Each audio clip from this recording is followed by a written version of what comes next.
Ciao a tutte e bentornate sul mio canale, benvenute a tutte le nuove iscritte. Oggi andremo a lavorare con il cordino Ares dell'azienda Borgo dei Pazzi e adesso andiamo a vedere nel dettaglio tutto ciò che ci occorrerà per poterla realizzare insieme.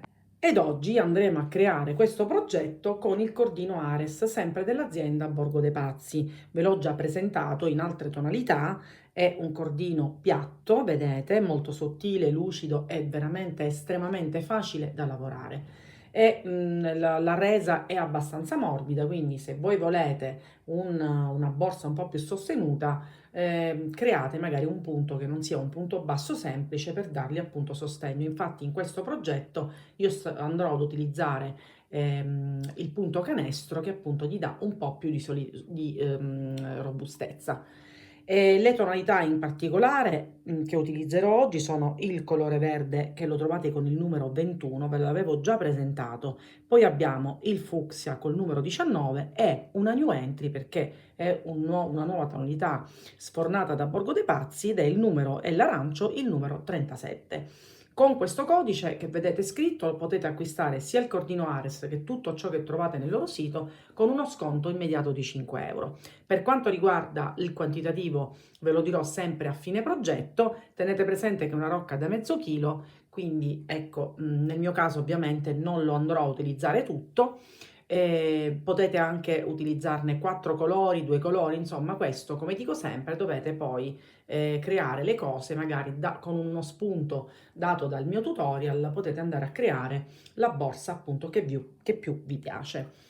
Ci servirà anche una base da 25x10, una base in pelle preforata. Ho scelto il color oro che si adatta assolutamente bene con questi colori che ho scelto. L'uncinetto che andrò ad utilizzare per questa lavorazione è il numero 4. Il cordino Ares lo potete lavorare dal 3,5 al 4,5 con molta facilità, quindi scegliete come al solito in base alla vostra mano e il vostro gusto. Quindi possiamo iniziare con la spiegazione del tutorial di oggi. Iniziamo la lavorazione partendo dal lato corto della base preforata, quindi avendo già creato il cappiettino, io comincio quindi a metà e inizio a creare per ogni foro 2 punti bassi. La codina ce la cominciamo anche a lavorare così poi viene completamente nascosta. Quindi fatto il primo punto basso, ne faccio un altro, sempre nello stesso punto, vedete?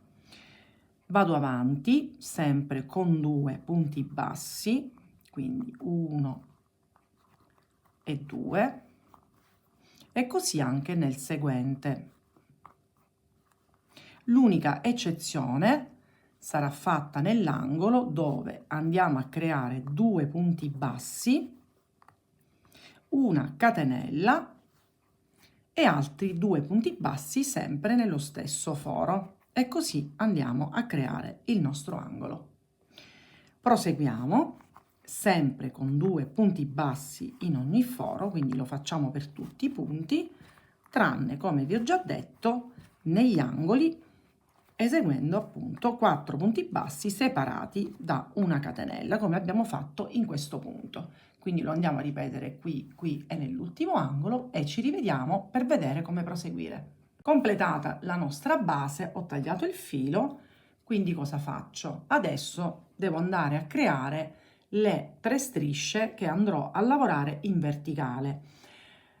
I punti che mi interessano a me vanno da, quindi tralascio la catenella, vi ricordate la catenella che stanno negli angoli, quindi io mi trovo 36 punti che diviso 3 fa 12. Quindi cosa faccio? Prendo un colore, nel mio caso l'arancio, e partendo quindi da subito dopo la catenella mi vado a creare 12 punti bassi. Sempre al solito la codina ce la lavoriamo in maniera tale che la andiamo a nascondere, quindi andiamo a creare 12 punti, quindi i primi 2 fatti, 3, 4, 5, 6, 7, 8, 9, 10, 11 e 12. Ed ecco qui. Adesso non proseguiamo, ma torniamo indietro, quindi facendo una catenella, voltiamo il lavoro, poi questi fili li andiamo a tagliare successivamente, e facciamo un secondo giro di ritorno sempre con punti bassi, che poi quando inizieremo il terzo giro iniziamo appunto con il punto canestro a pannello, quindi con giri di andata e ritorno.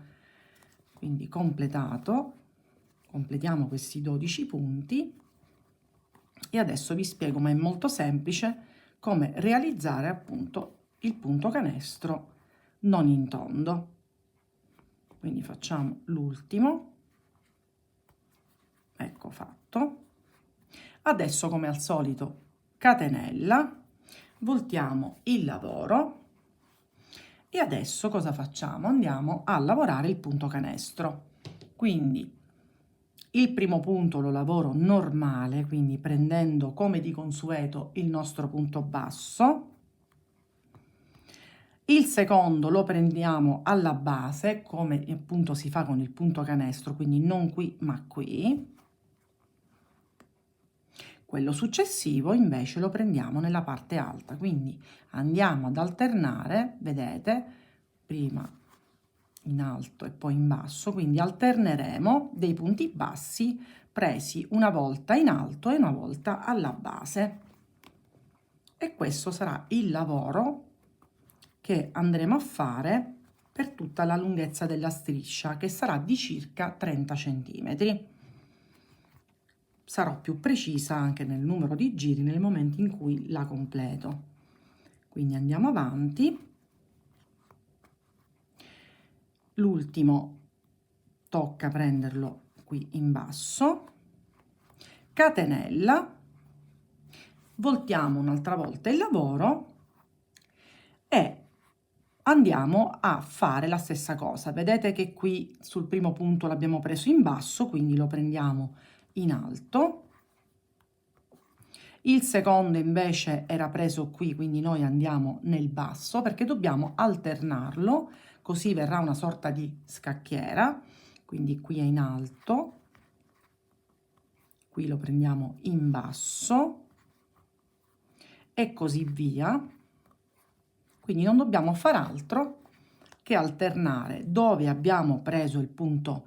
Vedete, questo è il punto allungato, lo prendiamo quindi nella parte superiore, dove invece il punto normale lo prendiamo alla base. E questo lavoro lo andiamo a ripetere. Vedete, questo sarà l'effetto. Ci allunghiamo per circa 30 centimetri e poi vi faccio vedere, scusate, come proseguire con la seconda striscia. Ho completato quindi la prima striscia, che misura 29 centimetri, e ho realizzato come giri totali, ne ho realizzati 59, quindi sempre appunto canestro. Adesso, se avete visto appunto dall'anteprima, dobbiamo creare altre due strisce, perché alla fine sono 3 strisce da questa parte, 3 strisce da questa, più i 2 laterali, che poi appunto andremo a cucire assieme. Io cosa faccio? Prendo un altro colore, in questo caso il verde, che starà al centro di entrambi i lati lunghi, e faccio esattamente quello che ho fatto prima. Mi vado a cercare, vado a lavorare, scusate, 12 punti bassi, con lo stesso sistema con cui ho realizzato la striscia arancione. Quindi siamo arrivati a 4, 5, 6, 7, 8, 9, 10, 11 e 12. Facciamo una catenella, voltiamo il lavoro, quindi ci mettiamo sul retro e facciamo il giro di ritorno, che in questo caso sarà ancora non a punto canestro, quindi se vi ricordate quello che abbiamo fatto nella striscia arancione, dei semplici punti bassi, perché a partire dal terzo giro andremo a eseguire il punto canestro. Ve lo faccio rivedere ancora una volta e poi tutte le altre strisce le potete fare da sole e poi ci rivediamo per vedere appunto come proseguire con le cuciture. Quindi facciamo l'ultimo punto, quindi catenella, voltiamo il lavoro e ricominciamo con la sequenza del punto canestro, quindi il primo punto lo prendiamo in alto, il secondo lo prendiamo alla base e alterniamo un punto preso in alto e un punto preso in basso e andiamo a replicare quindi la striscia arancio, quindi un totale di 59 giri, se vi ricordate. Poi qui lo ripetiamo in arancio, facciamo la stessa cosa a specchio da questa parte e poi delle strisce che appunto vi farò vedere sono identiche a queste, l'unica cosa che saranno un po' più grandi, quindi ci rivediamo per fare insieme l'ultima striscia e poi vedremo come creare le cuciture. Ed ecco qui tutti i laterali eseguiti. Io poi alla fine questo non ve l'ho fatto vedere, ma è identico a quello che vi ho mostrato, a quelli che vi ho mostrato prima, solo che anziché essere da 12 maglie è da 14, poi è lo stesso procedimento, infatti è un giro di punto basso, il ritorno e poi dal terzo giro in poi abbiamo iniziato con il punto canestro. Le misure sono uguali, quindi 29 cm circa e 59 righe, quindi non possiamo sbagliare. Adesso dobbiamo andare a cucire queste parti interne, queste due e queste due, perché poi queste saranno cucite successivamente, perché nel momento in cui termino di fare queste due cuciture, anzi 4, andrò a creare un giro di punto basso e poi la cucitura, ma andiamo per gradi.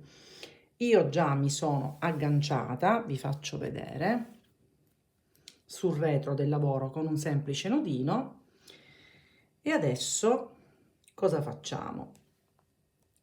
In ogni riga, quindi io mi vado a cercare i punti in questa maniera. Ovviamente ho usato il colore prevalente che nel mio caso è il fucsia e mi inserisco qui all'interno, quindi così.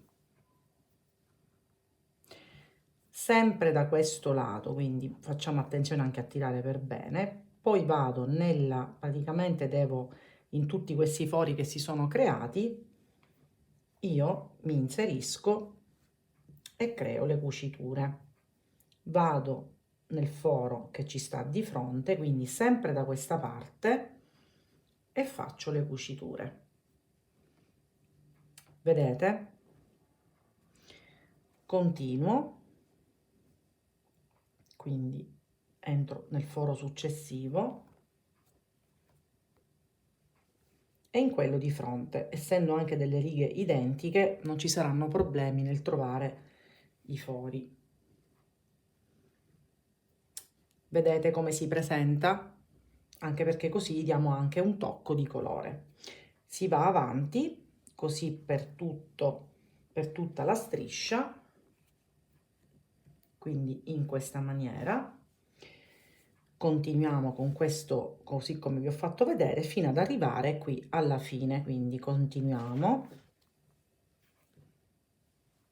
Quindi mi raccomando, tiriamo per bene, così la cucitura è molto solida. Arriviamo quindi poi fino alla fine e tagliamo il filo, lo rifacciamo qui e anche da queste due parti e ci rivediamo per farvi vedere come creare tutto il giro di contorno a punto basso. Completate le cuciture, vedete, sempre con il colore prevalente. Adesso andiamo a creare il giro di punto basso tutto attorno. Quindi che facciamo? Cappiettino, sempre col colore prevalente, mi attacco in uno dei lati, va bene qualunque punto, e vedete, inizio a creare il contorno, quindi punti bassi su tutte le righe che abbiamo. La codina al solito ce l'andiamo lavorando, così la andiamo a nascondere.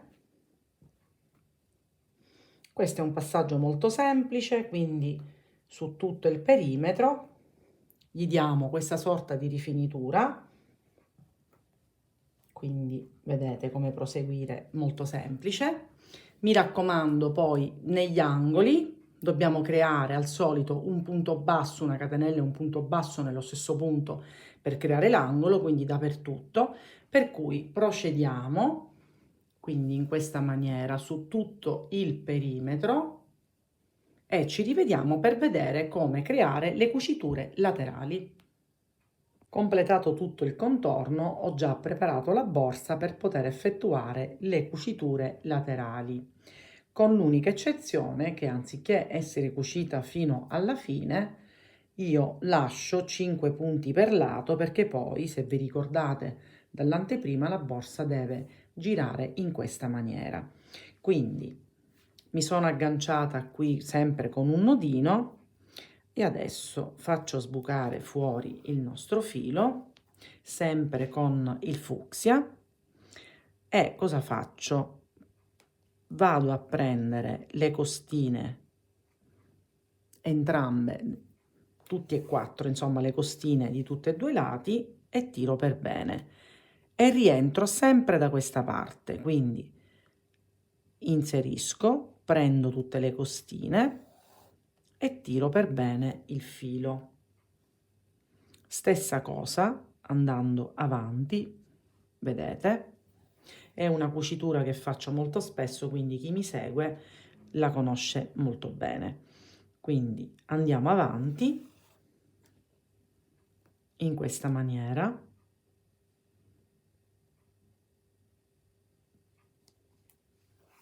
Ed ecco quale sarà poi l'effetto finale e sarà anche ben chiusa. Mi raccomando, lo facciamo su tutti i 4 lati, lasciando, appunto, ci dobbiamo fermare, quindi io qua ho messo il marcapunti, ci dobbiamo fermare prima degli ultimi 5 punti e lo facciamo questo per tutti e 4 lati, quindi ci rivediamo per vedere come proseguire. Abbiamo completato quindi tutte e 4 le cuciture. Adesso andiamo a ripiegare questa parte, vedete la parte che non abbiamo cucito, quindi la ripieghiamo in questa maniera e adesso siamo pronti per l'ultimo passaggio, quindi creare una sorta di volà tutto attorno. E come lo facciamo? Ci agganciamo in un punto qualunque e andiamo a realizzare in ogni maglia, quindi in ogni maglia sottostante, dobbiamo creare 3 maglie alte in ogni maglia. La prima la sostituisco con 3 catenelle e nello stesso punto vado a realizzare gli altri 2 punti alti in questa maniera. Continuiamo, quindi nel punto successivo altri 3 punti alti e così via. Quindi su tutto il perimetro lo andiamo a realizzare e man mano che creiamo si creerà appunto questo effetto volà, per cui ci rivediamo non appena anche questo passaggio è completo. Ed eccola qui, progetto completato. L'unica cosa che non vi avevo fatto vedere perché non ero sicura di inserire sono i manici in bambù, perché inizialmente volevo creare dei manici appunto in cordino, ma poi ho visto che per il tipo di borsa che ho realizzato ci stavano veramente molto bene i manici in bambù che trovate tranquillamente nelle mercerie online o anche su Amazon. Le misure finali sono 26 cm di larghezza, la profondità è 12 e l'altezza è 21, quindi così avete un po' tutti i riferimenti. In ogni caso, se c'è qualche passaggio che non vi è chiaro, scrivetemi tranquillamente e voi lo sapete, io rispondo a tutte. Inoltre, se vi fa piacere, iscrivetevi sul mio canale e attivando la campanella sarete sempre informate sui miei progetti futuri. Con questo codice vi ricordo che potete acquistare non solo il cordino Ares col quale oggi abbiamo realizzato la borsa, ma tutto ciò che è presente appunto sulla pagina di Borgo dei Pazzi. Quindi a questo punto ci vediamo alla mia prossima creazione.